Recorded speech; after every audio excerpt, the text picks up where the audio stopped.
Olá pessoal, eu me chamo Anderson Dalvesco. Eu sou Eduardo Pitti. O meu nome é Guilherme Schontz. E eu sou Agatha Lingoski. Walter Benjamin disse: há um quadro de Klee que se chama Ângelos Novos. Representa um anjo que parece querer afastar-se de algo que ele encara fixamente. Seus olhos estão escancarados, sua boca dilatada, suas asas abertas. O anjo da história deve ter esse aspecto. Seu rosto está dirigido para a história. Onde nós vemos uma cadeia de acontecimentos, ele vê uma catástrofe única, que acumula incansavelmente ruína sobre ruína e as dispersa a nossos pés. Ele gostaria de deter-se para acordar os mortos e juntar os fragmentos. Mas uma tempestade sopra do paraíso e prende-se em suas asas com tanta força que ele não pode mais fechá-las. Essa tempestade o impele irresistivelmente para o futuro, ao qual ele vira as costas, enquanto o amontoado de ruínas cresce até o céu. Essa tempestade é chamada progresso. À luz da 9ª tese sobre o conceito de história, escrita pelo nosso mestre Walter Benjamin, o canal e podcast Anjo da História é uma iniciativa do curso de História da Universidade Federal da Fronteira Sul, suscitada a partir da disciplina Introdução aos Estudos Históricos, ministrada pelo professor Fábio Feltrin. Nesta primeira temporada, pretendemos estabelecer debates sobre os sentidos de se ensinar e pesquisar história, desde o ponto de vista das investigações conduzidas pelos convidados. Que o anjo da história nos sirva de alerta em tempos de perigo.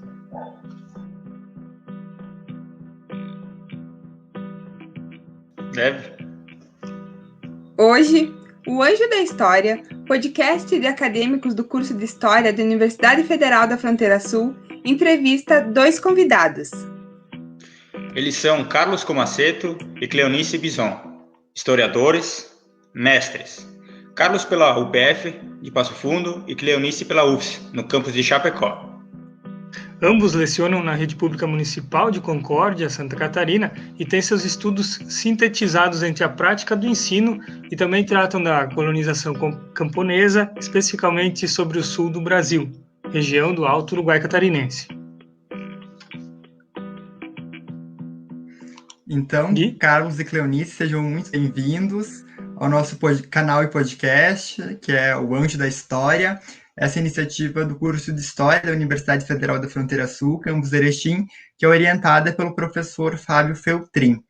E eu já quero fazendo uma pergunta para vocês. Primeiro, o Carlos, que está aqui em cima, pode responder, e depois a Cleonice, que está aqui embaixo na nossa tela, também pode se sentir à vontade para responder e contribuir com essa nossa gravação aqui, que é para vocês falarem sobre a trajetória de vocês e por que, afinal, vocês escolheram a história como área de estudo, como área de pesquisa.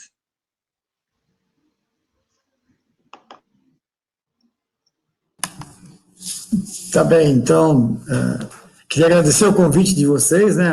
É um prazer poder contribuir com os acadêmicos, porque quem já foi acadêmico sabe a dificuldade que é de conseguir fazer esses trabalhos e tudo, e a iniciativa de vocês merece destaque, respeito e consideração.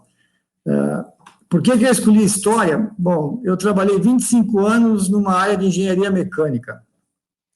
Fiz quase 3 anos de engenharia mecânica, e um dia que sempre tive uma certa identidade com a área de humanas, né? Mas profissionalmente me encaminhava para aquele caminho, e um dia eu estava na universidade e tinha um rapaz na minha frente que estudava comigo, e ele passou num mural da universidade e arrancou um papel que estava lá. Aí eu fui mais para frente e perguntei, o que você tirou dali, cara? Era um cara da minha turma, né? Não, é uma proposta de estágio, eu vou levar porque eu quero fazer estágio, daí eu vou levar para mim. Então, a partir desse momento que o cara foi extremamente individualista, né? Então, ele pegou para ele e falei, não, esse curso não serve para mim. Aí eu desisti de engenharia e comecei a estudar história. E a minha identidade é essa. Então, eu gosto de história exatamente por isso, porque a gente trata da sociedade, das pessoas, o cuidado com as pessoas e procurar entender o nosso papel dentro da universidade, quem somos nós dentro da sociedade, quem somos nós dentro da sociedade, qual é o nosso papel e, sobretudo, quem que pode ajudar a transformar essa sociedade de uma forma mais igualitária para todos. Então, essa foi por isso a minha escolha.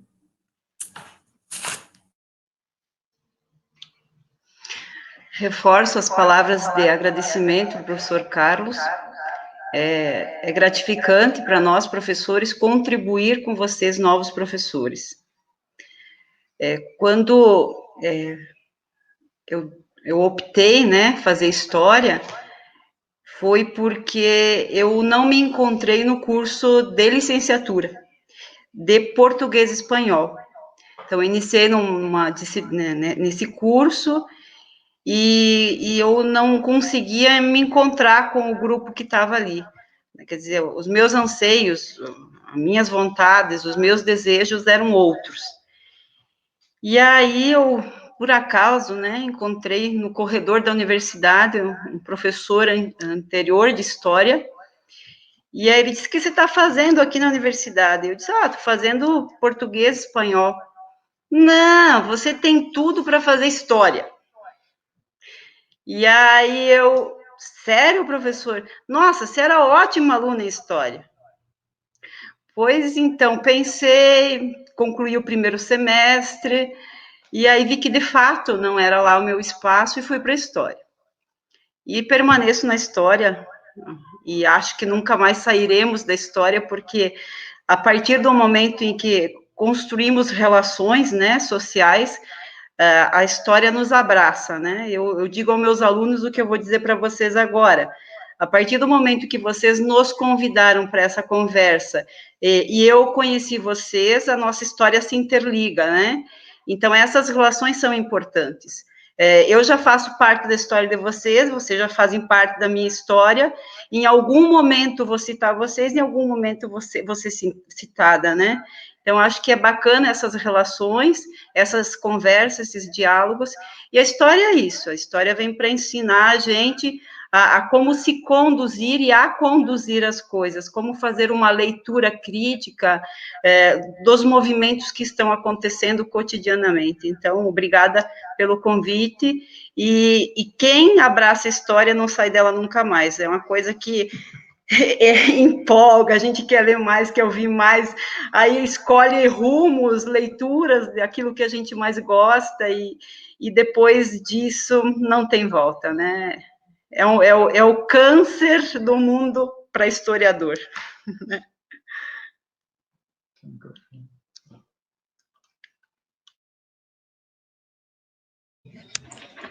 Bom, então vamos começar com as perguntas.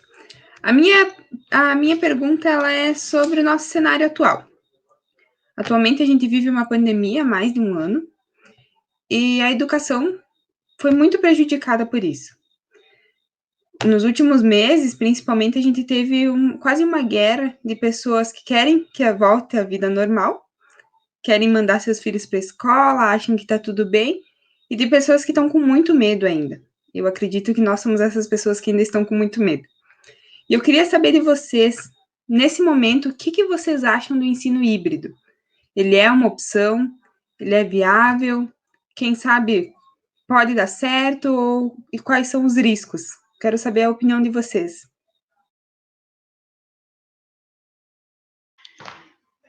Eu vou iniciar a fala, então. Agatha, a gente vem discutindo essa questão do sistema híbrido, né? Muito mais pela questão da própria legislação. Eu também aqui faço parte do Conselho Municipal de Educação e represento os professores aqui do município no conselho. Então, quando você fala de guerra, né? As guerras em relação à pandemia, elas são guerras equivocadas, né? Quando a gente deveria estar unidos, né, no sentido de conter esse vírus e controlar ele, né, a gente acaba abrindo portas e, infelizmente, uma dessas portas é a sala de aula, para que ele se manifeste ainda mais nesse momento. Não podemos dizer que a experiência das atividades não presenciais no ano de 2020 não trouxeram prejuízos, pelo contrário. sentimos diariamente os prejuízos com os alunos e com esse contato agora presencial, né? E sobre o que você questiona, que é a questão do modelo híbrido. Bom, a resolução 19 do Conselho Municipal de Educação, do Conselho Nacional de Educação, né? Ela tenta organizar formas para que aconteçam as atividades parte presencial. E, dentre elas, ela vai orientar para diversas formas. Lá, ela não explica direito como é que funciona a questão do modelo híbrido. E aí, isso abre para várias lacunas e interpretações. Os municípios acabaram adotando, de forma geral, uma atividade, dias de atividades presenciais e dias não presenciais. Então, neste caso, o aluno, ele permanece um período na escola e outro período em casa. E isso, então, eles conceituaram como modelo híbrido. Ao meu ver, como professora que precisou retornar às atividades presenciais, né, não por opção, né, se fosse minha opção, ficaria de forma remota até a vacina, né, mas, voltando, então, o que eu encontrei lá? Um modelo que, teoricamente, é bom, mas, na prática, ele não funciona. Ele não funciona porque não estamos preparados para os encaminhamentos daquilo que exige o modelo híbrido, que é uma continuidade do que vem acontecendo na sala de aula.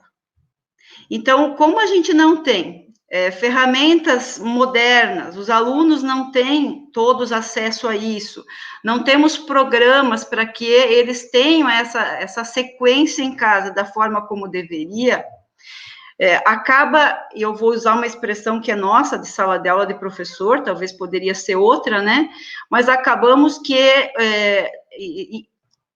estando na sala de aula, organizando atividades textuais, explicativas, para que eles possam fazer em casa e quando voltam para a escola, nós passamos a fazer correção das atividades que mandamos para casa. Então, isso, infelizmente, é desgastante, não é o fim da educação, não é o objetivo do processo educativo, né? Para nós, historiadores, mais ainda, porque a ideia é desencadear o senso crítico do aluno, o desenvolvimento dele para a ciência, né? E isso, infelizmente, ficou para trás, e passamos, ao meu ver, a ser mais cuidadores de criança para atender uma necessidade familiar, né, e cobrada pelo sistema, principalmente público, para que aconteçam essas atividades presenciais, do que para qualquer outra coisa que seja o objetivo da educação hoje, tá? Então, vou deixar o Carlos complementar, se me deixar, eu falo a noite inteira sobre esse tema, porque até eu domino um pouco mais. A gente vem fazendo resoluções aqui, estudando bastante sobre isso, né? E, infelizmente, a gente vai aprender, e talvez isso faça com que, ao longo do tempo, a gente, de fato, desenvolva o modelo híbrido, que, teoricamente, seria interessante, mas que, como executado na prática, ele não está tendo seu fim. Obrigada.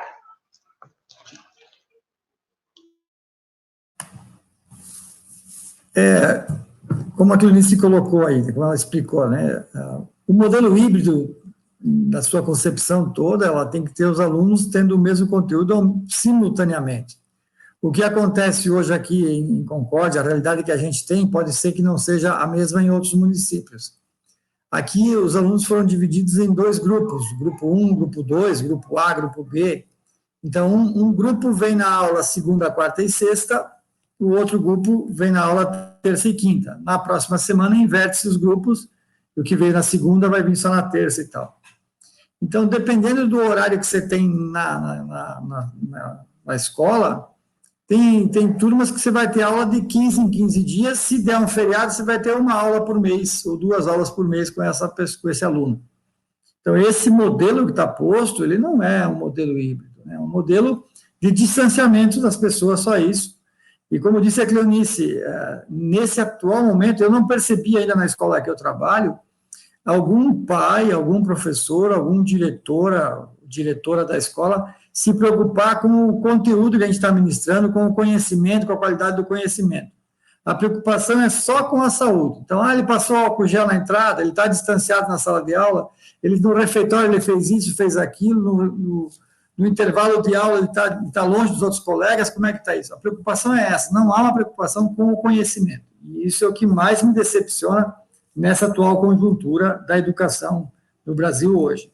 Posta aí desde o Ministério da Educação, no nosso estado, então, é um desastre, e agora aqui no município ainda deixa muito a desejar, na minha opinião, né? Então, para mim, essa ideia que está desse modelo híbrido, ela não é adequada, porque os alunos não aproveitam, a gente tem uma carga horária excessiva de trabalho, é uma repetição de aula o tempo todo, você dá a mesma aula, leciona a mesma aula 3 vezes, 4 vezes com grupos diferentes, então o rendimento do grupo é muito difícil, é muito menor. O ponto positivo é que tem menos alunos em sala de aula, né? Então o professor trabalha com 10, 12 alunos, 15 alunos no máximo, que é o modelo ideal, no meu entendimento, para a gente poder formar a educação legal. Então aqueles que estão na aula, tá bem. Agora tem aluno que vem na aula, para te ter uma ideia, Agatha, tem aluno que vem na aula e diz, eu nem sabia que tinha aula de história hoje. E nós estamos em maio. O aluno não sabe nem o horário das aulas que ele tem.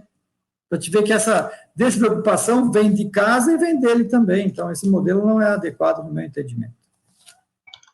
Se me permitem, acho que ficou vago a questão também dos alunos que optaram a também não estar no modelo presencial. E esse aluno, para mim, é o que, no momento, está sendo mais prejudicado. Porque ele está afastado da sua turma, ele está tendo aulas aqui no nosso município por outros profissionais, e ele volta depois para a sua turma de origem. Mas o encaminhamento do conteúdo, né, não há uma linguagem entre as escolas ou esses polos, como assim chamam aqui, para que eles depois andem juntos na mesma direção com os conteúdos que foram tratados em um modelo de escola que é não presencial e o outro modelo de escola presencial. Então, eu só gostaria de considerar que essa questão do modelo híbrido, ela também esqueceu, ou então não foi dada atenção devida a esse grupo de alunos que têm comorbidades, ou então que têm familiares que têm e que não puderam retornar às atividades presenciais. Muito boas as respostas de vocês. Eu acho que todo mundo está tentando entender o jeito de voltar, ou tentando aos poucos voltar ao normal, mas agora não é hora de a gente voltar ao normal. Mas, primeiro de tudo, a gente deveria estudar as maneiras de fazer as coisas acontecer. E isso é o que não tá acontecendo em nenhum ambiente. Muito obrigada.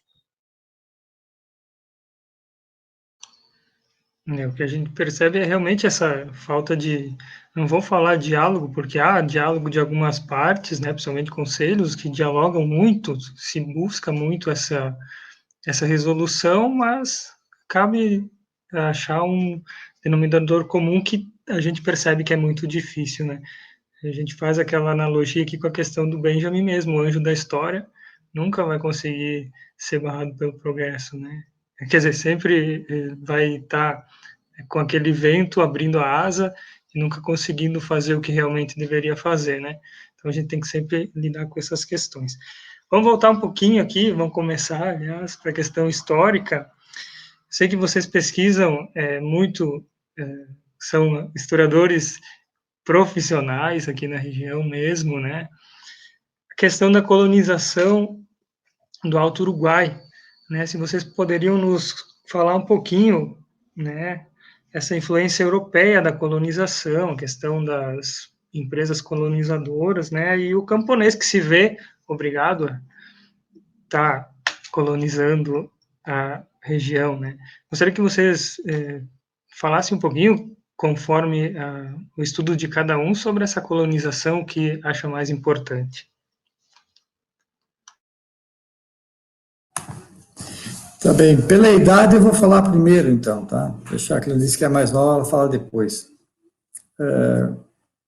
Na graduação, nós fizemos um trabalho conjunto, eu e a Cleonice fizemos o TCC juntos, né? Então, tem um trabalho que trata do período colonial aqui na região de Concórdia, antes da emancipação. No mestrado, a minha pesquisa, que foi orientada pelo Dr. Mário Maestre, eu trabalhei a atuação das companhias colonizadoras entre 1920 e 1950 na região do Alto Uruguai Catarinense, da MAUC aqui, né? É claro que isso tem uma relação com o Rio Grande do Sul, porque não desvincula, né, a ocupação pelo elemento europeu no Alto Uruguai Catarinense se deu a partir das colônias velhas do Rio Grande do Sul, de Caxias do Sul, de São Leopoldo e tal, né, que vieram de lá para cá, de Santa Maria também, alguns lá e tal. Quando eu comecei a pesquisar isso, eu estava meio desmotivado, na verdade, porque eu achava que não tinha muita informação, mas, pelo contrário, é um tema extremamente rico e que ainda teria diversos trabalhos para se fazer. Eu encontrei no Arquivo Histórico de Erechim, que é o Arquivo Histórico Ilha Fonte, cadernetas de agrimensores, que mediram os terrenos aqui da região em 1912, 1913, 1914, da Companhia Lucy Rosa, depois de algumas outras companhias, como a Mosley, Eberle, Arrows e Companhia Limitada, também tem muito arquivo sobre isso. E a chegada desse elemento europeu tirou de circulação, obrigatoriamente, o caboclo que aqui vivia. E colocou uma nova metodologia de trabalho, que seria a implantação do capitalismo agrícola, né? A busca pelo lucro e tal. Essa atuação das companhias colonizadoras se deu nesse modelo mesmo. Então, ela oferecia o lote para o colono camponês, esse colono ficava em dívida com a companhia, trabalhava uma semana por mês para abrir as estradas do interior, para chegar no lote dele, e ainda ele ficava devendo para a companhia todo o lote. Todos os insumos que ele precisava, ele comprava numa lojinha no mercado, num armazém, numa bodega, que era da companhia. Então, ainda assim, era explorado também na aquisição desses outros bens que ele precisava, ou, por exemplo, do sal, ou de algum outro alimento que ele não tivesse em casa. E as companhias foram meio de rapinas, assim mesmo, né? Tem as propagandas das companhias que são bem claras, assim, de fazer propaganda nas estações de trem, para entregar lá, atrás da propaganda estava lá em italiano, em alemão, explicando como é que era a terra, onde é que era. Eu entrevistei o seu Spig lá de Pumirim, que ele disse que quando o tio dele comprou a terra, no mapa era um planalto, a coisa mais linda que ele podia plantar. Quando ele chegou aqui, ele plantava a tiro e laço, né, para colher. Porque quando eles derrubaram o mato, era um baita do morro que tinha atrás do mato. Então, ele compra na planta e recebe outra coisa. Tem uma declaração do Júlio Gomes que o vô dele, quando chegou aqui, a companhia mandou esperar em Concórdia, no hotel ali que tinha na frente, onde é o Banco do Brasil, hoje por ali, esperar que eles tinham que limpar a mata primeiro. No outro dia, quando eles chegaram lá, o casebre estava pegando fogo, tinha ainda os restos de brasa e tal, e algumas panelas de barro quebrada. Então, se cabe a alguém à frente da colonização, esse é o caboclo que deve receber isso, e não essas estátuas que tem por aí do desbravador do oeste, como é o caso do Chapecó, né?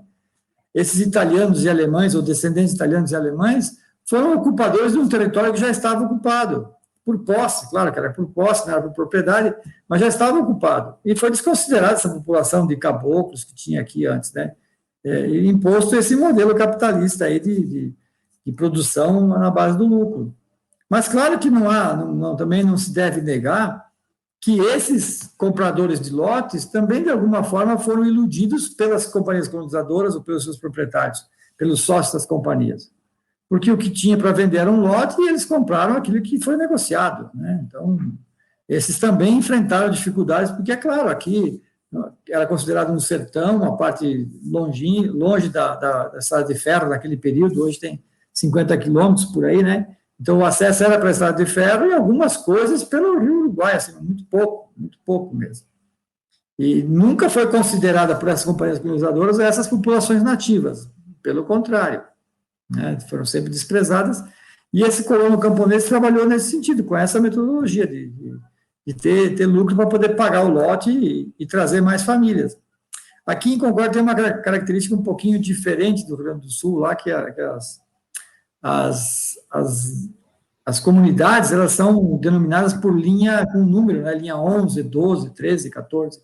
Aqui, essas linhas, elas receberam o nome das famílias, porque alguém comprou um lote e trouxe em seguida o tio, o primo, o irmão e tal. Então, é muito comum ter no interior aqui linha Schiavini, linha Casagrande, linha Kaiser, Lajeado dos Pintos, e tantos outros nomes de famílias, porque ali se juntou uma família, comprou diversos lotes avizinhados, né, um vizinho do outro, tal, né, comprou da mesma companhia.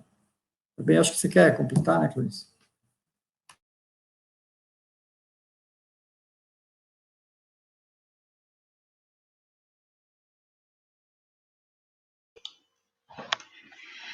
Aí fica mais difícil eu competir com o cara que vai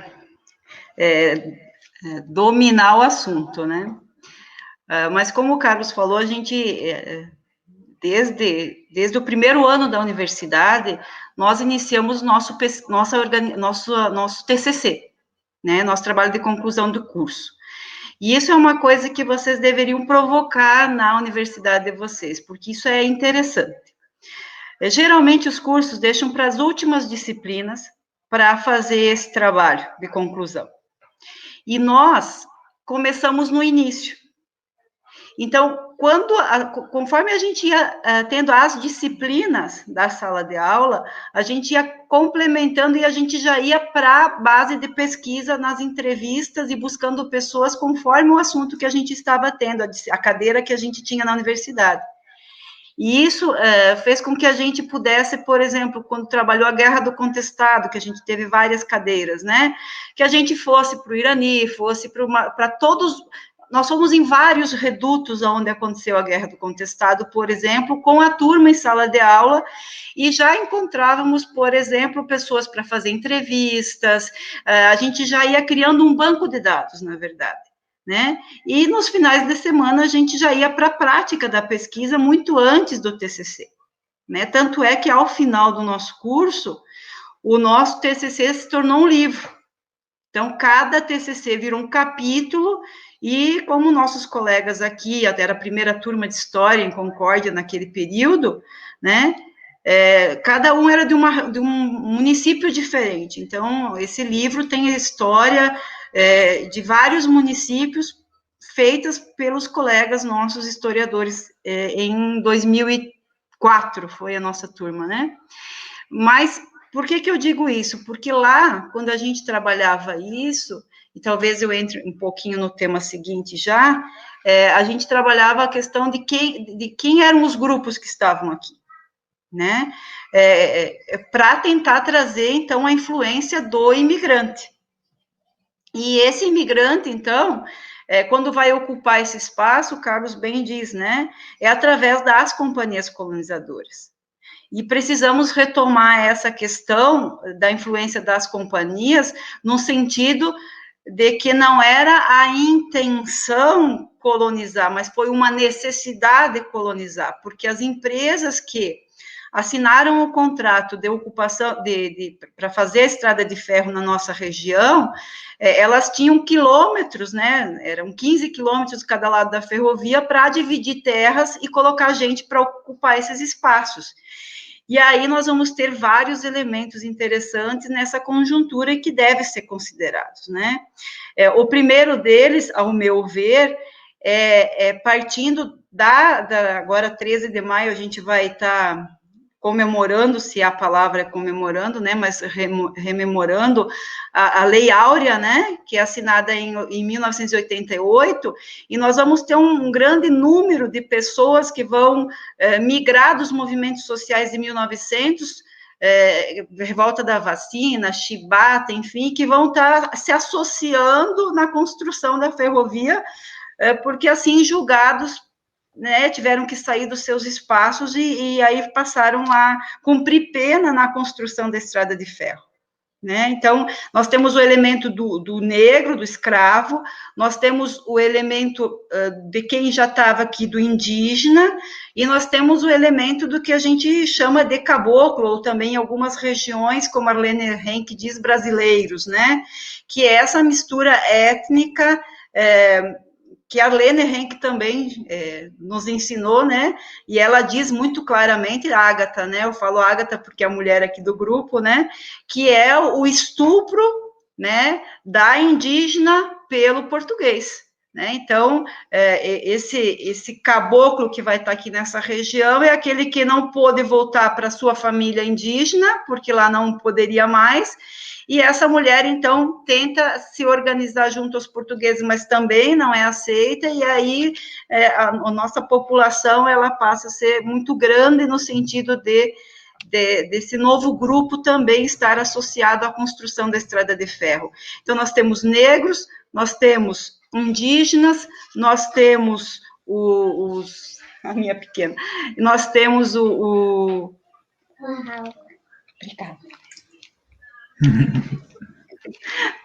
Nós temos os negros, né, e aí, enfim, né, nós vamos ter um grupo muito grande que vai colaborar, né, e de forma até escravagista ainda, né, na construção da estrada de ferro. E eu acho que isso é bem importante para que a gente entenda que depois a presença do imigrante aqui, ela vai tentar mudar um pouco esse cenário e vai oprimir ainda mais esse grupo que esteve em primeiro momento aqui na construção da ferrovia, tá? Eu queria aproveitar para fazer uma pergunta para vocês. Não sei se eu cortei a Ágata. Eu só ia complementar o que a Cleonice falou, porque, infelizmente, o país inteiro, essa linda miscigenação que fala, ela foi toda composta por estupro de mulheres negras, indígenas, e ainda tem quem comemore isso e veja como algo muito bom. Muito bem destacado, Ágata. Então, eu queria aproveitar para perguntar para populações que estavam na região, no Alto Uruguai, né, em Concórdia, né, que é o caso específico que vocês estão comentando, e como foi esse encontro entre os colonizadores e os povos indígenas, se vocês puderem comentar um pouquinho.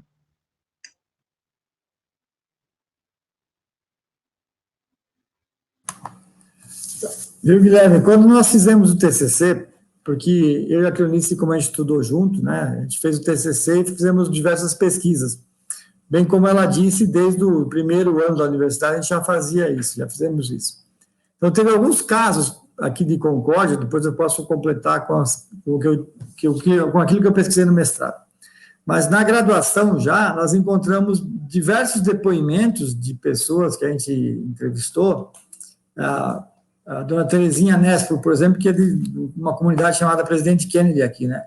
Ela dizia, quando ela era menina, que os pais tinham chegado aqui, elas viam ali na frente alguns bugres que viviam na beira do Rio Uruguai. E ainda tinha ali algumas panelas de barro, essas coisas todas. Depois eles foram embora. É uma criança que percebeu isso. Foram embora porque a companhia atuou ali, né? Estava vendendo lotes, os caras estavam ali e mandou para frente. Então, essas tribos, né? Aqui em Concórdia, a gente tem um bairro chamado Vila Itaíba. Ita é pedra em Tupi-Guarani, Guarani e tal, né?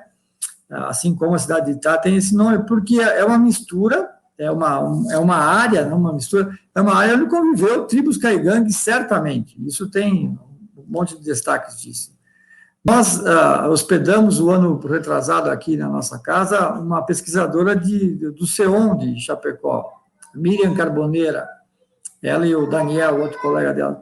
E eles vieram pesquisar sítios arqueológicos na beira do Rio Uruguai. Então, tem vestígios de ponta de lança, pontas de flecha, pedaços de ossos e outros artefatos que eles encontraram, que deixa muito clara essa tradição taquara que ela falava, né? que existiu aqui, que é um dos ramos dos caigangues, da tribo dos caigangues que apareceu por aqui. E isso tem vestígios em diversos lugares. Eu trabalhei um período em 3 de outubro, que é bem longe do Rio Uruguai, né, no outro extremo do município, e lá também, numa PCH pequenininha que estavam fazendo lá, encontraram esses vestígios com a mesma configuração. Então, essas tribos, de fato, ocuparam esse local aqui.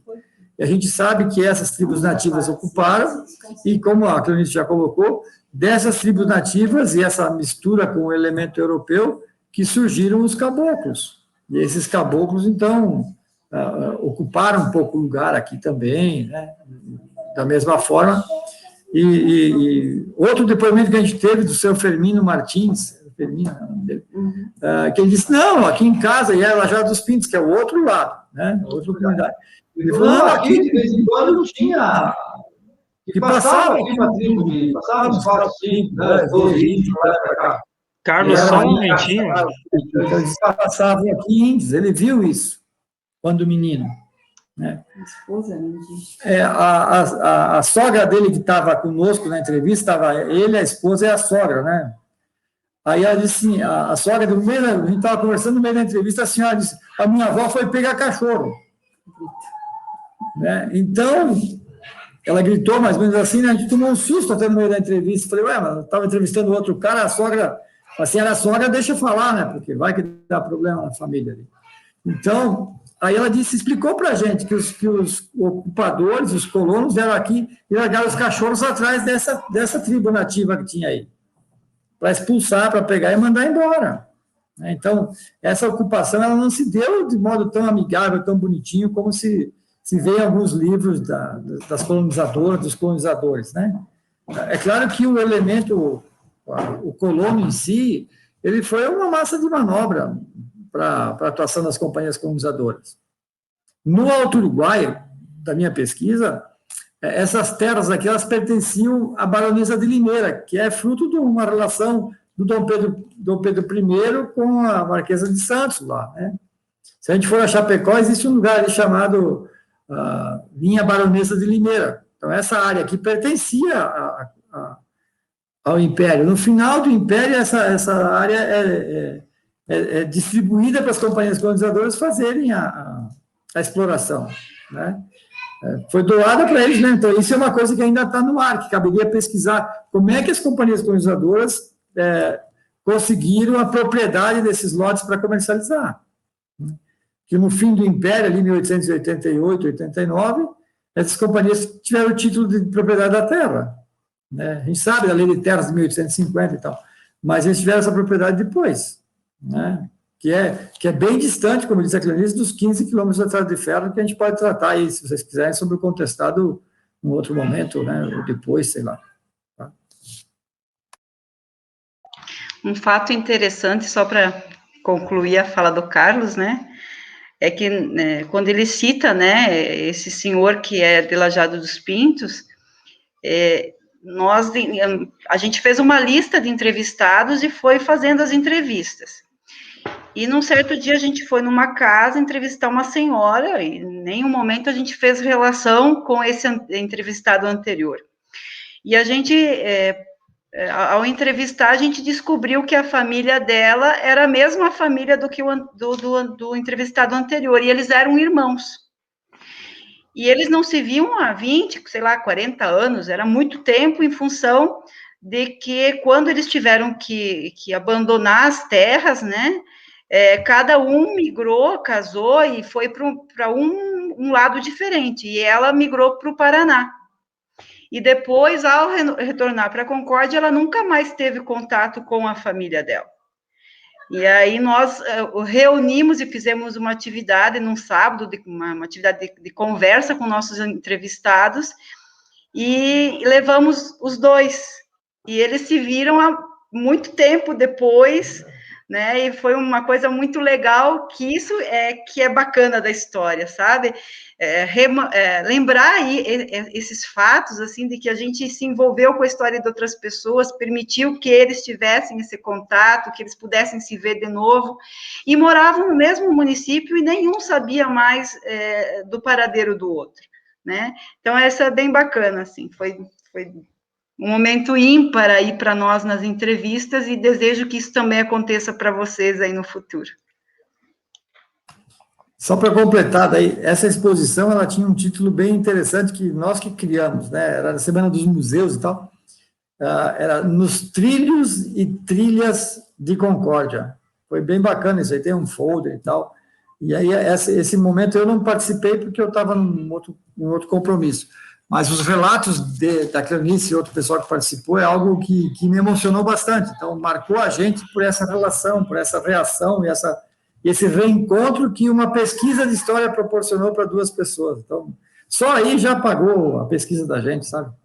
E eu não sei quem é de Concórdia de vocês, mas esses dois indivíduos, essas duas pessoas, eram filhos do famoso, lendário Tigre Velho, né? Então, tem toda uma história lendária por trás disso e que a gente ficou muito feliz de conhecer mais, enfim, porque a gente queria saber um pouco mais da figura do Tigre Velho, que era um benzedor e que era conhecido pela coragem, da limpeza das terras, era chamado quando tinha algum animal perigoso, enfim, né?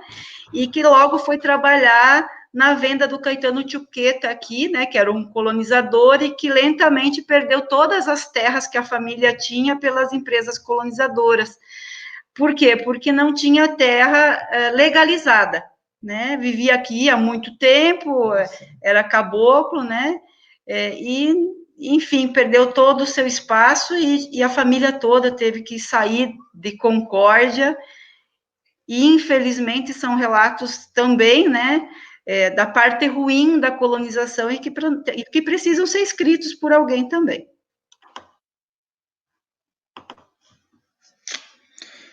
Bacana. Eu vou partir agora para o mais específico para a Guerra do Contestado, especialmente para o episódio da Batalha do Irani. Eu queria que vocês contextualizassem um pouco a Batalha do Irani, quais as influências da batalha na região e quais as heranças que essa batalha tem até hoje aí, porque ela é sempre contada. A Guerra do Irani em si geralmente é pouco contada e quando contada é com um viés meio ideológico, né? Então eu gostaria que vocês dessem uma pincelada nisso aí para nós.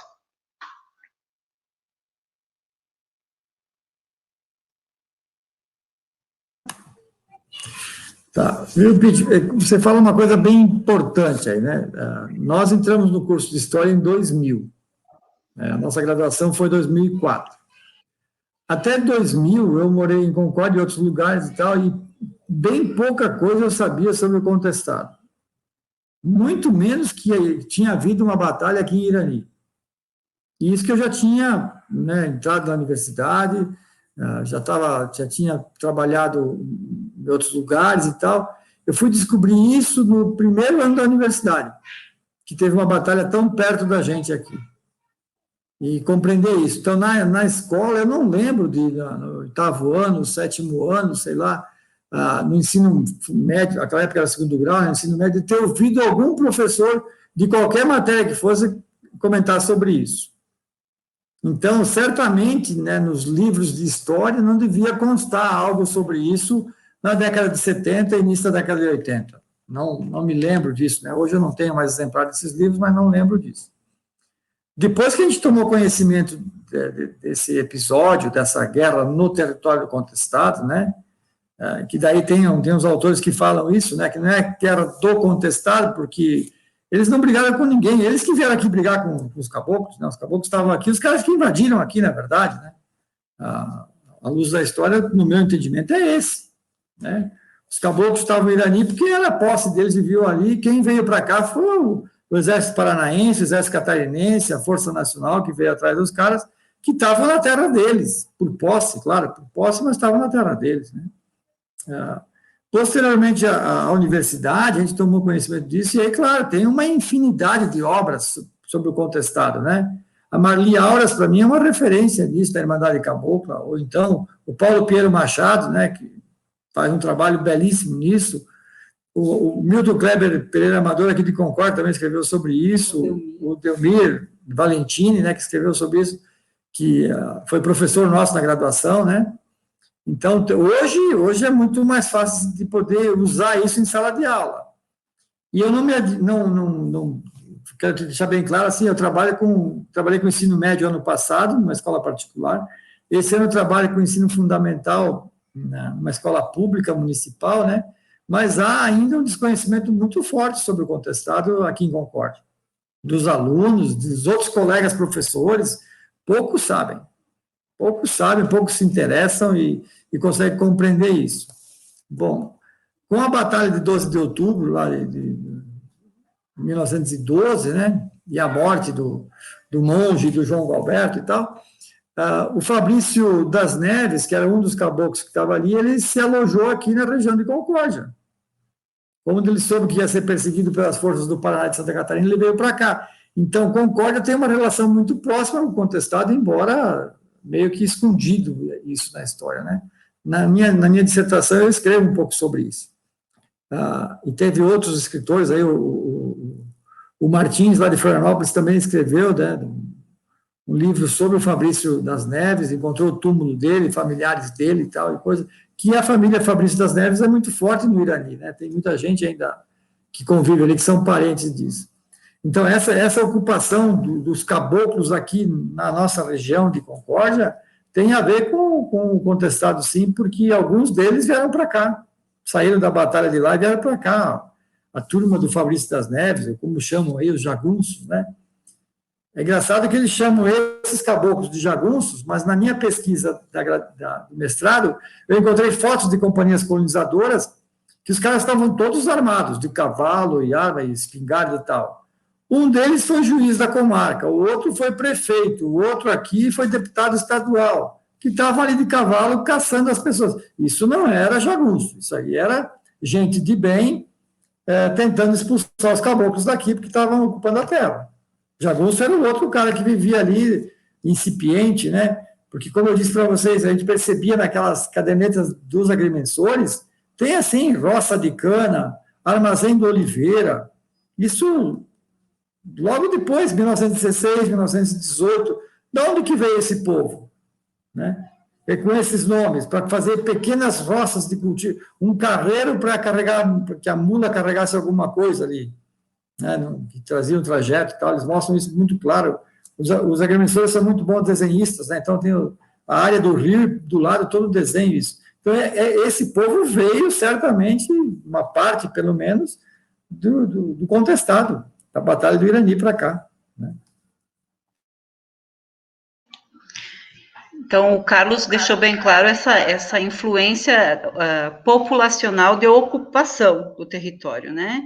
Então, aqui no Irani, todo esse território contestado teve esse fenômeno da ocupação, da fuga dos redutos para territórios próximos quando aconteciam as batalhas, né? Acho que isso é importante.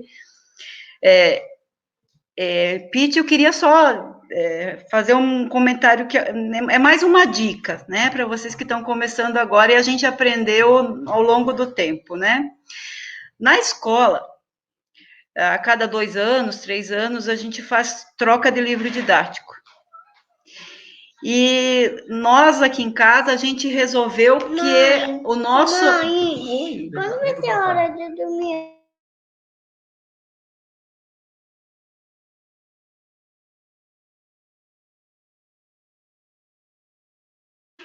Desculpa, mas é que a criança é sincera. O pai e a mãe fingem que não, a criança é sincera. Então, e a gente tomou por opção que toda vez que a gente precisa fazer a escolha do livro didático nas escolas, a nossa base para escolher qual vai ser a editora é quem melhor fomenta a história do contestado. Sabe? É um critério que a gente adotou. Porque a gente observava que várias editoras, elas escreviam um texto, quer dizer, era um texto enorme sobre Canudos e um parágrafo sobre o contestado. A gente percebia que tinha no mesmo período, né, da República Velha, tinha lá um texto gigante sobre Cabaná, sobre a questão da revolta da vacina e outros movimentos, Coluna Prestes, né? A intentona comunista não aparecia, obviamente, essas coisas todas não tinha, mas, né, do contestado era sempre um parágrafo. Então, quando a gente percebeu que algumas editoras passaram a tratar esses movimentos sociais de outra forma e dando mais espaço para a guerra do contestado, a gente optou a fazer isso.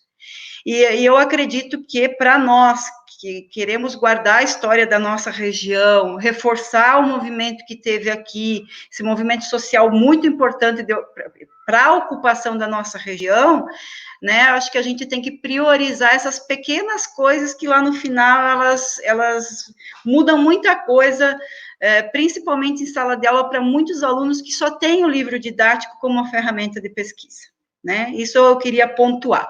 E aí eu vou passar para mais 2 itens que eu acho que são bem importantes em relação às influências, que foi a tua pergunta, que é a questão da emancipação de vários municípios. Acho que isso é bem bacana e interessante para nós, né?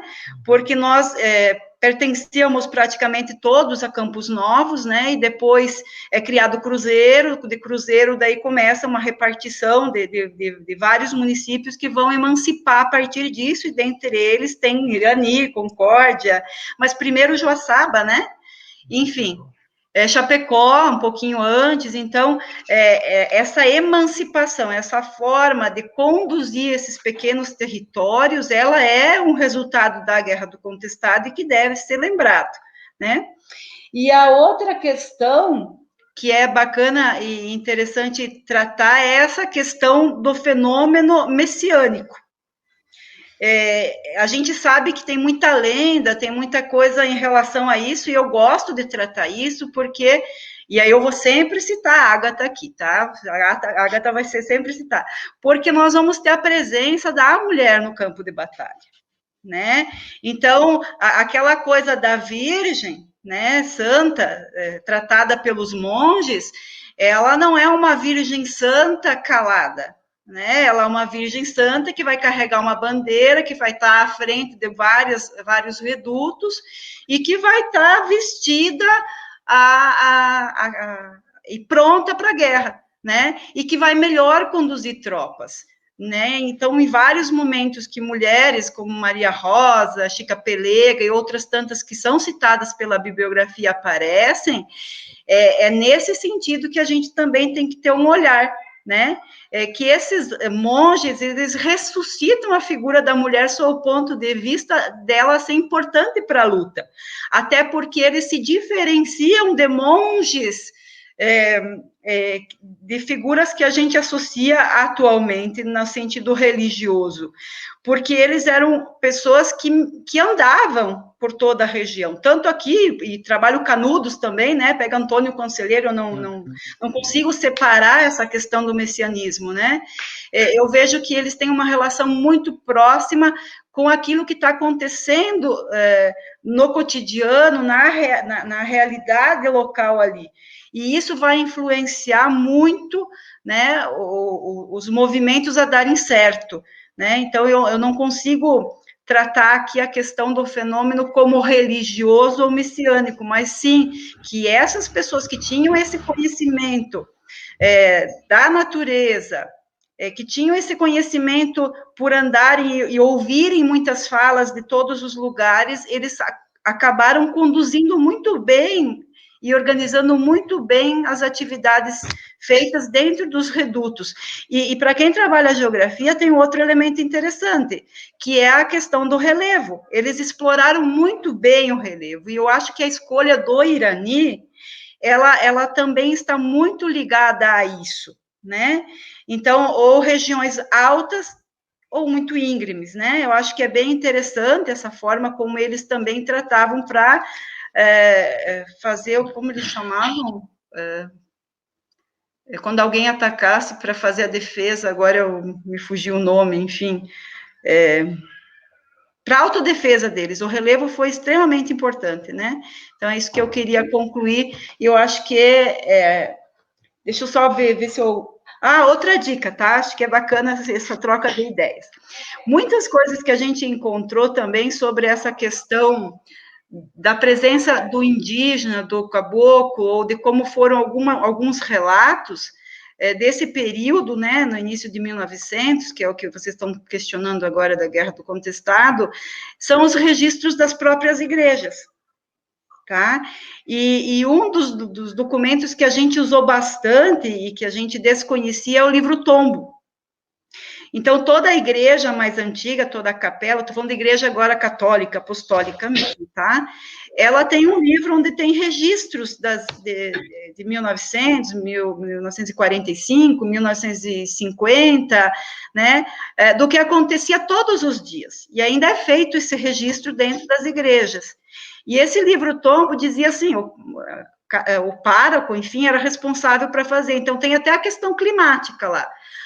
Dia tal, 1945, acordamos com chuva, o padre tal seguiu para a capela tal, foi a cavalo, encontrou alguma coisa no caminho. Então, eles relatam muito bem, assim, aquele momento.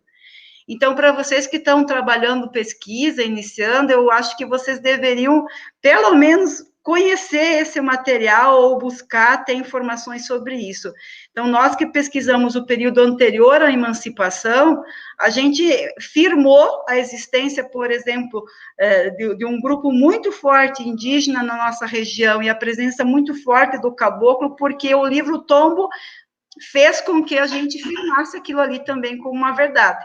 Né? Então, é uma dica aí em relação, eu sei que no Irani tem, onde vocês também tem, então acho que também é bacana compartilhar essas experiências. Só para lembrar que o livro Tombo, para você poder acessar ele nas igrejas, você não pode ter nenhum pecado nas tuas costas, tá? Se for pecador, eles não deixam olhar o tombo, então vocês não vão ter que fazer algum pecado lá que não vai dar certo. Mas dá para confessar antes, daí livra todos, não é? Maldade, né? Mas, só para complementar ali, sobre a obscuridão, né, na forma de contar, eu sou natural de uma cidade que faz divisa com Concórdia e ela é costeira do Rio Uruguai aí, e como tem obscuridão na Guerra do Contestado e também dos balseiros do Alto Uruguai, que também tem muito pouco material, né, muito pouca valorização da história.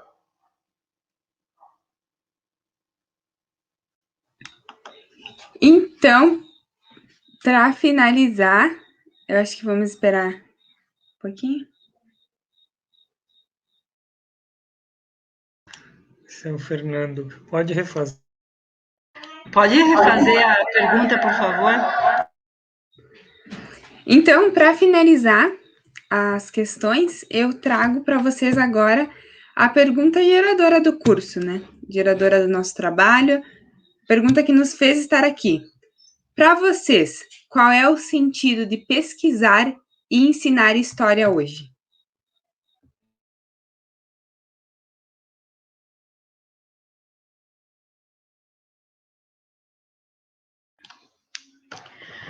Nós tivemos a felicidade de quando a gente fez o curso, a nossa formação foi bacharel e licenciatura, né?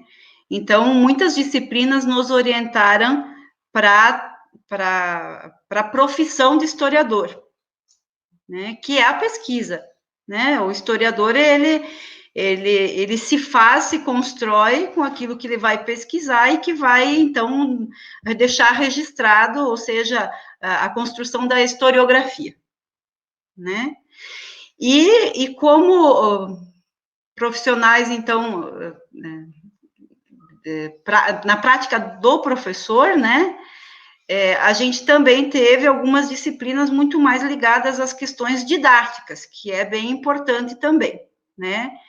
Eu não sei se o curso de vocês é bacharel ou ele é só licenciatura. Eu não perguntei isso para vocês no início. Alguém só pode me orientar? Nosso é somente licenciatura. A gente faz a opção no início por bacharelado ou por licenciatura. A gente não está ouvindo, só um pouquinho.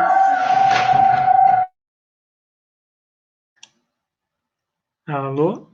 Estão ouvindo agora?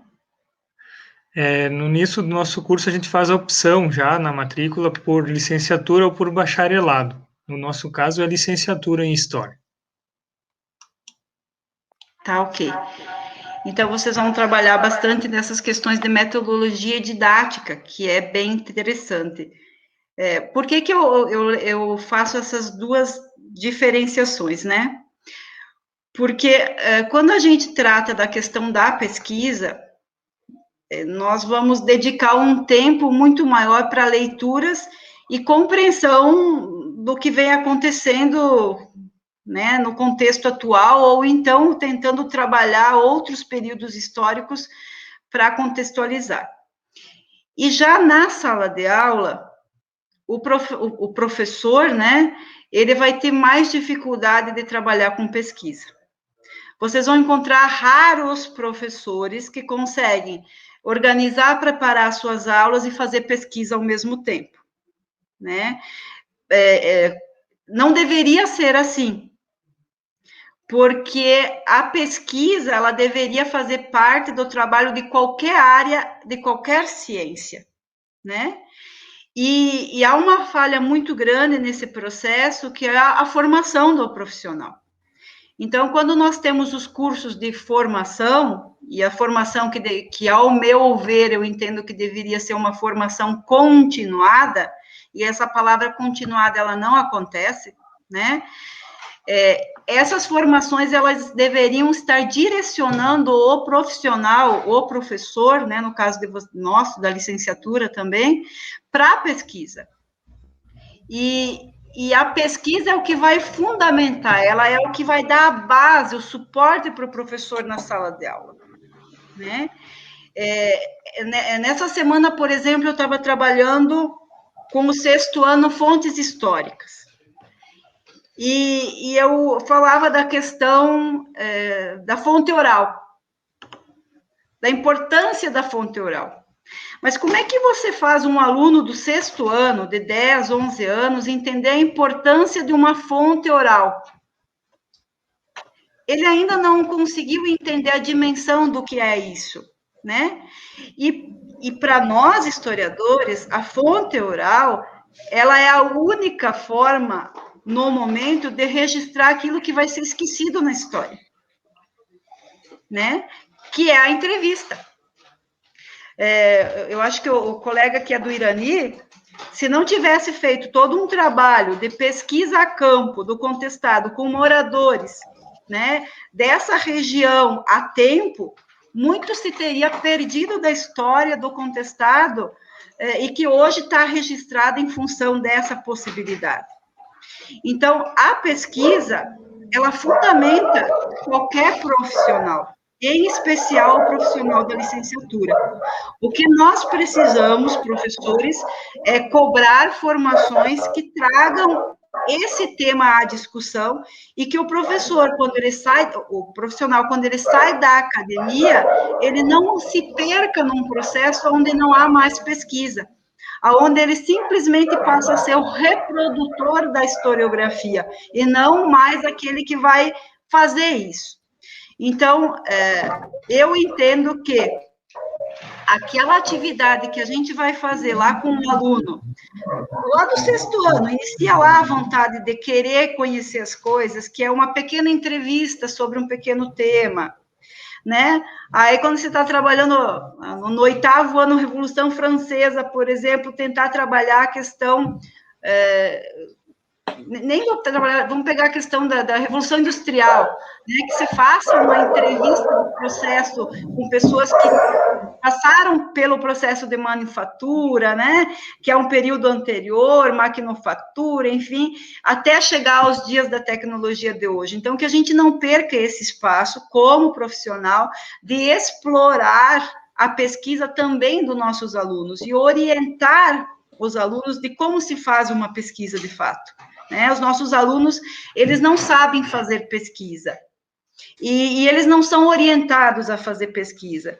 Então, eu penso que, além da gente se manter dentro de uma proposta de pesquisa na formação continuada, deveríamos criar sementes de pesquisa que são os nossos alunos. Então, para finalizar, eu não consigo conceber história, historiografia, licenciatura sem base teórica, sem pesquisa. E eu penso que ela é fundamental no processo de mudança e de criticidade das nossas crianças em relação ao mundo que a gente vem vivendo hoje. Qual o sentido de ensinar história hoje, né, Agatha? O primeiro sentido é ser contra as fake news. Porque todo o acesso que nós, professores, temos à eletrônica, né, a sites do YouTube, não sei o que, outras informações, os alunos também têm. Aí você está na aula trabalhando, isso é uma experiência nossa, né, você está trabalhando lá sobre o absolutismo, século XVI, século XVII, não sei o que, o aluno vem querer te perguntar sobre a Segunda Guerra, porque ele viu um site ontem lá, ele quer saber da Segunda Guerra. E aí ele fala do terremoto de Lisboa, que foi em 1500. Aí ele fala, eles misturam todas as coisas sem ter noção de espaço e tempo. E aí você, dentro da sala de aula, com 10, 20, 30 alunos, tem que discutir com um só para poder dar continuidade ao trabalho. Então, é bem trabalhoso isso, né? Mas o trabalho ele é árduo porque tem muita mentira sobre isso. Então, o primeiro passo, no meu entendimento, a gente discute o que é verdade na história, para poder clarear isso para toda a turma. Aonde que está o nosso pilar, né, ideológico, para discutir que isso é a verdade da história. Como disse a Cleonice, em que fonte histórica a gente se baseia para poder discutir isso. Porque eles vêm com uma enxurrada os alunos, alguns colegas professores também, influenciados pelas redes sociais, sem ter base ideológica lá atrás, sem ter conhecimento nenhum de uma bibliografia que possa alicerçar o que ele está falando. É só uma mensagem do que ele recebeu no WhatsApp, e isso é a verdade. E aí você tem que desconstruir tudo isso. Então, é um desafio grandioso, que ainda bem que vocês são jovens e vão poder superar isso com facilidade, né? Porque daqui para frente eu acho que vai ser complicadíssimo a gente explicar a história do Brasil para essa juventude que está aí, né, que está vindo e tal, com tudo isso que está acontecendo. Um dia o presidente é contra a vacina, no outro dia ele é a favor da vacina, depois ele fala mal da vacina, ele fala mal das pessoas, aí fala mal dos cientistas, fala mal dos pesquisadores, aí depois defende a ciência, depois manda derrubar todo o mato da Amazônia, depois faz um discurso na ONU dizendo que vai salvar a Amazônia, vai antecipar o processo, tudo. E nós vamos ter que explicar isso na sala de aula. Nós vamos ter que clarear isso na sala de aula. Tá, depois eu vou te dar o... Tá vendo? Essa é a juventude que a gente vai ter que explicar. Esse aí nós vamos ter que explicar daqui para frente. E é um grande desafio, porque eles têm uma rede de informações montada e nós, na sala de aula, temos aquele espaço mínimo e temos que competir com todas as redes sociais, com todas as famílias e com tudo o que for contrário fora da sala de aula. E ainda sermos taxados de formadores de cabeça, de idealizadores, de querer pregar uma ideologia numa criança e tal. E quando a gente só vai querer mostrar dentro da sala de aula, que a gente pretende mostrar dentro da sala de aula, que existem várias versões de um mesmo fato histórico, e a gente vai escolher uma delas para dizer que essa é a verdade, com base naquilo que a gente estudou, que é a fonte histórica, da onde que foi. Então, o desafio é grandioso, sim, a gente já percebe isso claramente na sala de aula, porque eles têm acesso à informação muito fácil, alguns deles, né? E esse que é o problema, como disse a Cleonice, não é igual para todos. Então, alguns alunos que têm uma condição financeira um pouco melhor que os outros, da escola pública, por exemplo, têm mais facilidade ao acesso, então esses trazem essa ideologia para dentro da sala de aula com uma força incrível.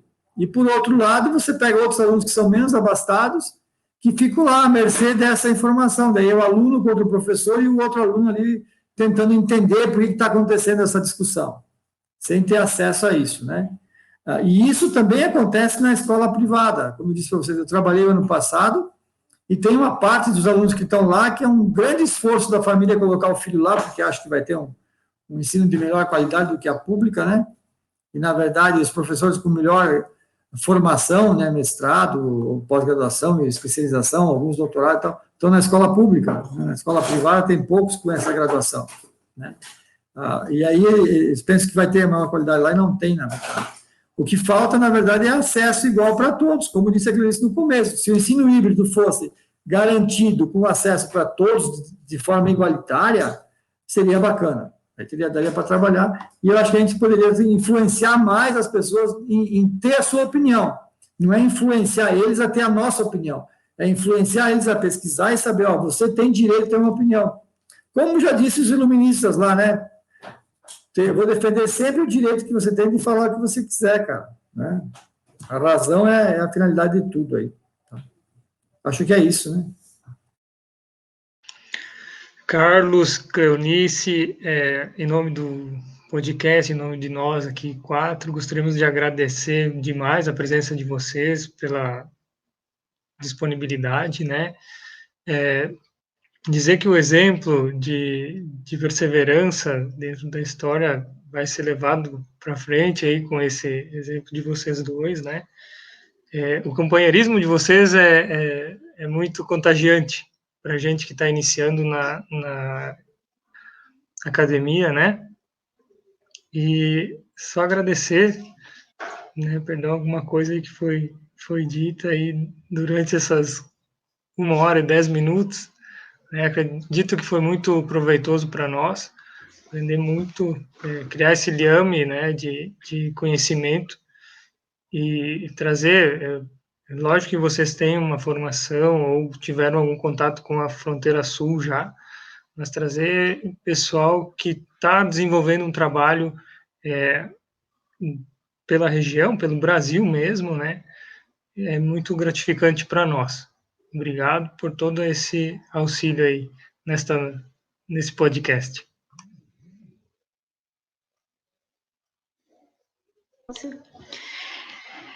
Quem tem que agradecer somos nós, né? Melhorou o som? Sim.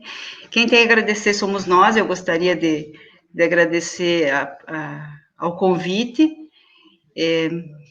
A nossa passagem na Fronteira Sul, ela foi uma passagem muito importante.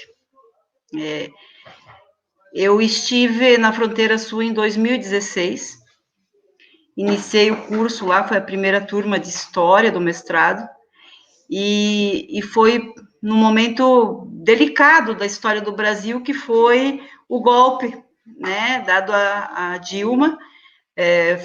Foi um momento de transição bem difícil, e eu participei ativamente do movimento Ocupa lá dentro, né? Eu brinco porque quando eu me inscrevi para o mestrado, eu não sabia que estava grávida e terminei o mestrado com um bebê, né, que vocês viram aqui ao lado antes. E a Carla foi comigo em todas as atividades, e eu sempre digo que ela já ocupou muita coisa, né? Entre elas, a universidade. A gente fechou as portas, e engraçado, a maneira como a gente articulou, né? Mas como eu estava grávida e bem barriguda, né? Eu ficava sentada na porta, numa cadeira da universidade, e aí ninguém faria nada com uma grávida, obviamente, né? Então, lá a gente fazia todo um movimento de diálogo, de reunir o grêmio, de reunir os cursos, né? E formávamos um grupo, uma coletividade em prol a muitas coisas que a gente já visualizava que seriam perdidas ao longo desse tempo. E a gente já tinha certeza que teríamos perdas, só que a gente não sabia que seriam tão grandes em tão pouco tempo. E vocês devem estar sentindo essas perdas que a gente lutava lá em 2016, quando fechamos a universidade, agora, na pele, né? Acompanhada por uma pandemia que também não se esperava, né? Que foi um elemento novo, né? E que, infelizmente, usado, né? Para... eu vou usar essa palavra como um cala-boca das disciplinas sociais, né? Então, se a gente já tinha pouco espaço, as universidades estão fechando mais os espaços e fazendo com que a gente use esse mecanismo, não que seja ruim, mas essa aula onde a gente não se vê, para justamente não reunir a coletividade para a luta de novo. E esse é o grande desafio, né? Que a Carla, que nasceu do meu ventre, não seja que ela não seja aquilo que muitos não vão poder fazer, que é a oportunidade de estudar numa universidade federal. E eu acho que esse é o motivo ao qual nós precisamos nos abraçar, nos unir, e mais do que nunca, né, garantir que as disciplinas sociais permaneçam nos cursos das universidades federais como uma forma da gente ser mais forte e lutar por esses movimentos contrários, antidemocráticos em que a gente vem vivendo, tá? Então, eu queria compartilhar essa experiência com vocês da Universidade da Fronteira Sul, dizer que foi um momento ímpar, jamais vou esquecer esse momento, né? E isso reforça cada vez mais a minha vontade de saber que a gente tem frutos. Aqui em casa temos 2 frutos que vão entrar nas fileiras de luta se depender do incentivo dos pais, e que todos os pais e professores façam isso, e que vocês também motivem seus alunos a fazer isso, tá? Muito obrigada. Como disse a Cleonice, né, essa questão da defesa da escola pública, nós somos defensores o tempo todo disso, né? Quando teve esse movimento Ocupa, que a Cleonice participava lá em Chapecó, ou então, quando entrou esse governo atual aí no Brasil, que queria acabar com as instituições públicas, com as universidades públicas e com os institutos federais, né, nós participamos, e a Carla participou, com o Tira a Mão do Meu IF, essas coisas todas, porque a gente entende a importância da universidade pública e gratuita para garantir o acesso às minorias, né? Porque não é fácil se manter a universidade pública. Eu fiz o mestrado numa universidade particular, porque eu não consegui acesso na pública no período, mas é bem difícil, tem que trabalhar muito, é muito caro, custa muito, e é mais agradável estar na universidade pública, né? A acessibilidade é melhor e tal. E vocês, como disse a Cleonice, a experiência minha na Fronteira Sul como professor substituto é algo que fica marcado para sempre para a gente. E vocês têm a felicidade de ter um colegiado de história muito bom, sabe? Os professores que eu tive contato, os colegas que eu tive contato, têm uma formação bacana, interessante, comprometida com o ensino público de qualidade. E não deixem de valorizar o colegiado de professores de vocês aí. Como a gente teve aí a Cleonice, que participou lá da Fronteira Sul, que se formou na Fronteira Sul, que fez o mestrado na Fronteira Sul. Tem um grande amigo meu, um grande colega, que é o Anderson aí, que eu prezo bastante, que está na universidade. Eu acho que essas são as referências que a gente tem que ter. E de vocês três que eu tive contato hoje, né? Então, acho que vocês estão no caminho certo. Estuda a história, precisa muito de historiador no Brasil. A gente vai ter um desafio enorme daqui para frente, mais vocês ainda, né? Eu já estou na descendente, então, para mim, vai ser tá mais suave. Mas vocês estão começando isso, cara, o desafio é muito grande. E se preparem, porque é penoso, mas é gratificante quando você chega em casa e encontra um aluno que estudou, que foi teu aluno há 3, 4 anos atrás, e dizer, ó, esse professor de história que me ensinou alguma coisa na vida e tal. Então, isso paga todo o sacrifício que a gente tem, a desvalorização que os professores têm, que nós temos, né, do ponto de vista financeiro, e até dentro da sociedade, né, que somos vistos de forma estranha os professores de história, né? Mas o colegiado de vocês é muito bom, eu quero parabenizar todos vocês e nos colocar à disposição naquilo que vocês acharem adequado, com filmagem, sem filmagem, com podcast, sem podcast, com questões da universidade ou não, do trabalho ou não. O que a gente tiver aqui de material está disponível para vocês. E agradecer o convite, que é uma satisfação participar disso, da formação e do exemplo de vocês aí. E fiquem à vontade, assim que achar adequado, entre em contato. O Anderson sabe onde a gente mora, tudo. Avisa um pouco antes que a gente faz uma quirela daí, tá, Pete? Obrigado. Para fazer quirela, eu sou boa. Aprendi no Irani. Conversando, não, aprendendo com vocês sobre a Guerra do Contestado, seria um prazeraço. Obrigado mesmo.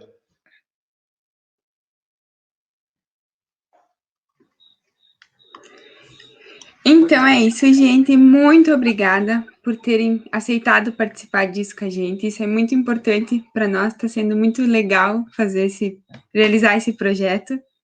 E acho que é isso. Agora vamos deixar a Nenê dormir também, porque